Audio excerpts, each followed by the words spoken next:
Assalamualaikum warahmatullahi wabarakatuh. Halo sahabat pecinta catur semua. Selamat datang kembali di channel Dr. Skak. Saya doakan Anda selalu sehat dan selalu meningkat dalam kemampuan catur Anda.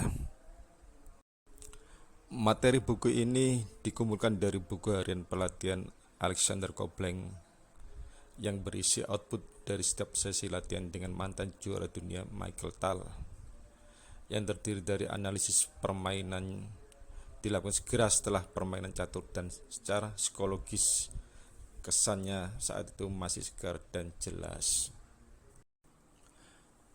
Topik permainan kali ini adalah langkah kuda yang mengejutkan. Di permainan ini, Tal memegang buah putih berhasil membuat keunggulan perkembangan dengan metodenya yang khas namun sangat instruktif. Dia membiarkan bidaknya dilahap dan berpikir lawannya bisa menjaga posisinya tetap tertutup.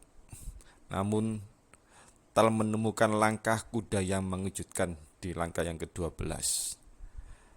Dan pengambilan kuda ini terpaksa dilakukan hitam sehingga menyebabkan lajur E terbuka. Dari sini Tal mendapat inisiatif berbahaya dan dengan ancaman yang terus-menerus tidak pernah memberikan lawannya untuk bernapas. Akhirnya putih menembus posisi hitam pada diagonal A3F8 dan menuntaskan masalah secara meyakinkan. Peran penting dimainkan oleh kelemahan petak hitam setelah penggarbuan bidak. Nah, mari kita lihat peristiwa dramatis ini saat terungkap dalam permainan ini sendiri. Di sini Tal memainkan buah putih, sedangkan musuhnya adalah Ullman memegang buah hitam. Permainan ini dilakukan di Moskow tahun 1971. Tal melangkah E4, E6, D4, D5, pertahanan Prancis. Beliau ini Ullman adalah pakarnya. Tal menjawab kuda D2, C5, kuda GF3, kuda C6, gajah B5. Normalnya di sini adalah E makan D5. Itu langkah normal. Tapi Tal memilih gajah B5 dengan alasan tersendiri. Langkah ini direkomendasikan oleh Alekhine, ya. Jadi tujuan daripada Tal, ya, dalam permainan nyata secara psikologis ini sangat penting, ya, karena Tal tahu bahwa Ullman adalah seorang pakar pertahanan Prancis yang sangat terkenal. Kalau memainkan pertahanan Prancis, Ullman ini mainnya sangat cepat. Namun setelah langkah gajah B5 dari Tal ini, Ullman berpikir mendalam selama 20 menit. Nah, seringkali kejutan kecil seperti ini berguna untuk membingungkan sekaligus menggelisahkan lawan. Mungkin kejutan langkah ini yang tidak menyenangkan di pembukaan ini merupakan penjelasan secara psikologis untuk permainan Ullman yang saat ini tidak beruntung.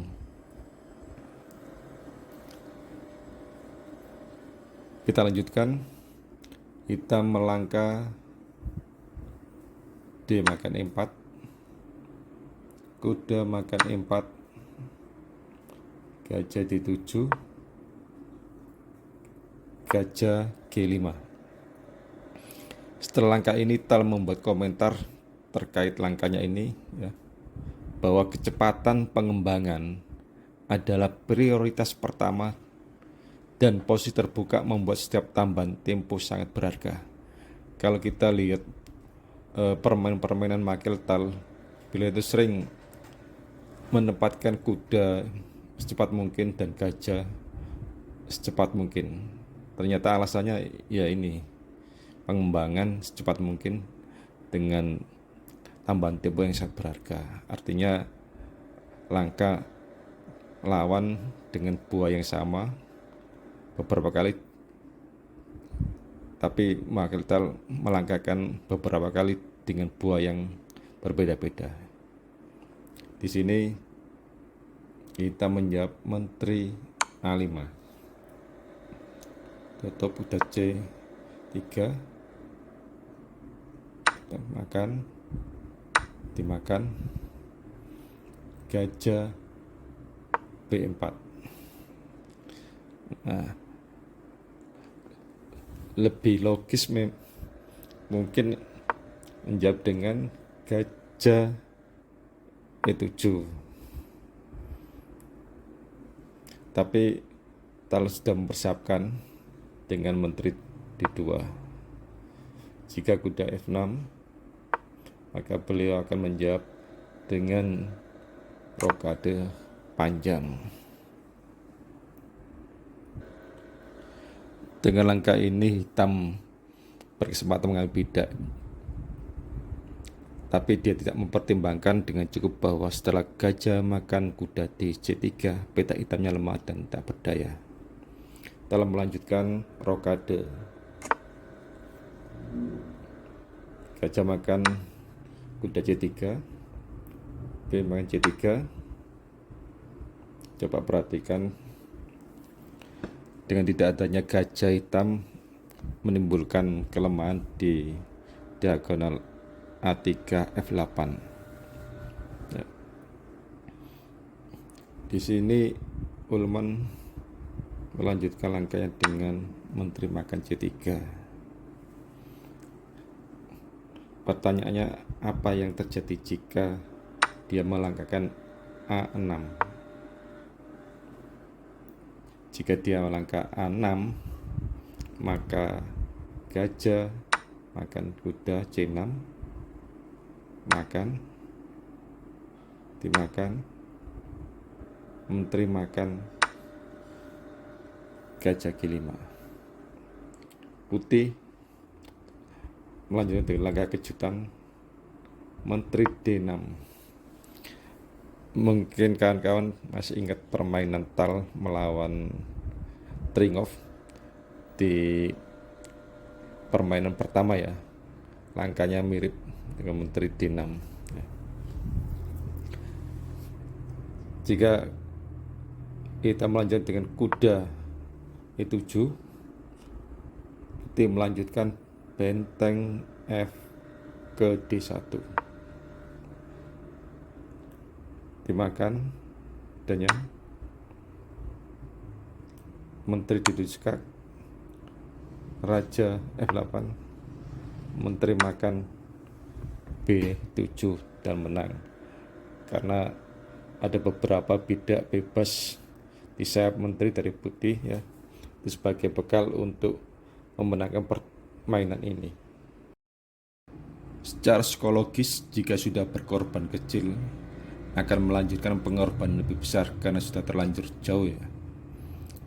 Nah, ini jadi dasar pertimbangan langkah Tal berikut ini, yaitu kuda F5. Jelas Ullman telah mengabaikan langkah kuat ini, dan sekarang kita lihat ide yang disebutkan dalam kata pengantar sebelumnya. Di sini kuda seolah-olah mengejek hitam dengan mengancam, dan itu harus diambil. Dan jika diambil, permainan jadi terbuka dan celah serta kelemahan dari hitam akan muncul. Yang terpenting jalur E terbuka ya. Setelah hitam melangkahkan E makan kuda F5, benteng E1, gajah E6, menteri D6. Langkah menteri D6 seolah merupakan trademark daripada Michael Tal. Ingat permainan Tal melawan Tringov di permainan pertama. Tal juga melangkah dengan menteri D6.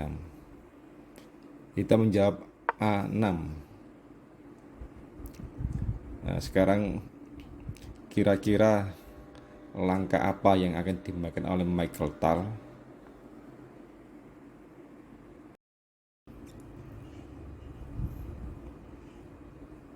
Gajah D2. Coupling pernah hadir di ceramah catur singkat yang diberikan oleh Michael Tal, di mana Tal memberitahu seorang pemula bahwa yang paling penting adalah membersihkan jalan menuju benteng pertahanan musuh, lalu kemudian menembus dengan kekuatanmu.